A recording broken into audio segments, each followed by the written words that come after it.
Hello guys, welcome to my channel moms মো। তো তোমরা সবাই ভালো আছো? তো আশা করি সবাই ভালো আছো। তো আজকে আমি রেডি হয়ে কোথায় যাচ্ছি? তো আজ আমি যাচ্ছি আমার ফ্রেন্ডের বিয়েতে। তো কালকে রামনবমীর থেকে এসে আমার এত শরীর খারাপ, মানে বলার মতন না, মানে খুবই শরীর খারাপ। তাও মানে বিয়েতে এখন যেতেই হবে, আমার ফ্রেন্ডের বিয়ে, আমার বেস্ট ফ্রেন্ডের বিয়ে। তো হলো আজকে সারাদিনে এত রিচুয়াল হলো ওদের বাড়িতে, কিছুতেই আমি অ্যাটেন্ড করতে পারিনি, কারণ আমার শরীরটা খুবই খারাপ, জ্বর, সর্দি, কাশি। এখন একটু মেডিসিন নিয়ে ভালো আছি। তো এখন যাচ্ছি এর জন্য। দেখি এখন, তাও রাত বেজে গেছে 9:30। এখন আমি যাব, মানে রেডি হয়ে বেবিকে সামলিয়ে ওকে খাইয়ে এই যে এখন যাচ্ছি। তো গিয়ে তোমাদের সাথে দেখা হচ্ছে। তো এই যে বিয়ের ভেন্যুতে চলে এলাম। তো এখন সিঁড়িতে উপরে উঠবো, আর আমার তো খুব ভয় করছে শাড়ি পরে এই খাড়া সিঁড়িতে উপরে উঠবো। তারপরে একটা ছেলে এসে আমি পুচকুকে নিয়ে গেল বলে, তারপরে এই যে উপরে গিয়ে আমাকে তো দেখেই খুব বকা, তুই সারাদিন এলি না কেন, জল ভরা ঠরা। বললাম যে আমার শরীরটা তো খুব খারাপ ছিল, তার জন্য আসতে পারলাম না। বললো ও, তারপরে বললো ঠিক আছে। তারপরে এই যে ওর সাথে কিছু ফটো তুলে নিলাম। তারপরে এই দেখলাম বিয়ের ফটো হলো, কি বিয়ের কুঞ্জটাকে একটু ফটো তুলে নিই, খুব সুন্দর করেছিল।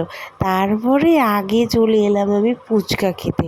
জানোই তোমরা, মেয়েরা ফুচকা দেখলে পাগল হয়ে যায়। এই যে আগে ফুচকা খেয়ে নিলাম, তারপরে একটু চিকেন পকোড়া খেয়েছিলাম। ওখানে কফিও ছিল, আমি কফিটা একটু অ্যাভয়েড করলাম, কারণ কফিটা আমার ভালো লাগে না। তারপরে দেখলাম কি একটু পরে এসে দেখলাম যে খাওয়ার জায়গাটা ফাঁকা হয়েছে কিনা। তারপর তো দেখলাম ভিড়, তারই মধ্যে আমার ফ্রেন্ডের সাথে দেখা হয়ে গেল, এক পুরনো ফ্রেন্ড। তারপরে ওর সাথে একটু ফটো ক্লিক করে তখন দেখি কি বর চলে এলো। তারপর বরের সাথে একটু ফটো তুললাম। তারপরে খেতে বসেছি, আর খেতে বসে না আমি ফুল ভিডিও করতেই ভুলে গেছি ফার্স্ট টু লাস্টে পরে মনে পড়লো, এ মা তোমাদেরকে তো দেখাবো কী কী অ্যারেঞ্জ করেছিল। তারপরে লাস্টে করেছি। তারপরে খাওয়া দাওয়ার পরে আরেক ফ্রেন্ডের সাথে, পুরনো ফ্রেন্ডের সাথে দেখা হয়ে গেল, যে ভালোই হলো। তারপরে দুজনে মিলে দাঁড়িয়ে দিয়ে, দুজনে কি আমরা, মানে আমার ননদ, আমার ফ্রেন্ডটা আর উডবি হাজব্যান্ড, সবাই মিলে দাঁড়িয়ে বিয়ে দেখছিলাম।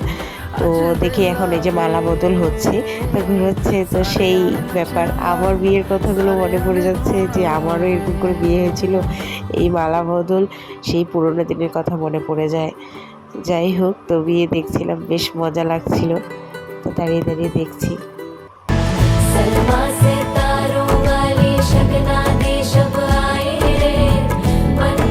তো এখন আমরা বাড়ি চলে আসলাম, এখন বাজে রাত 11:15।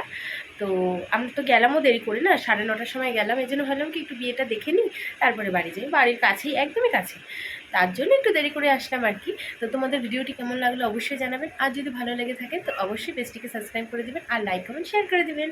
টাটা, বাই বাই, আর খুব তাড়াতাড়ি আরেকটি ভিডিওতে তোমাদের সাথে দেখা হচ্ছে।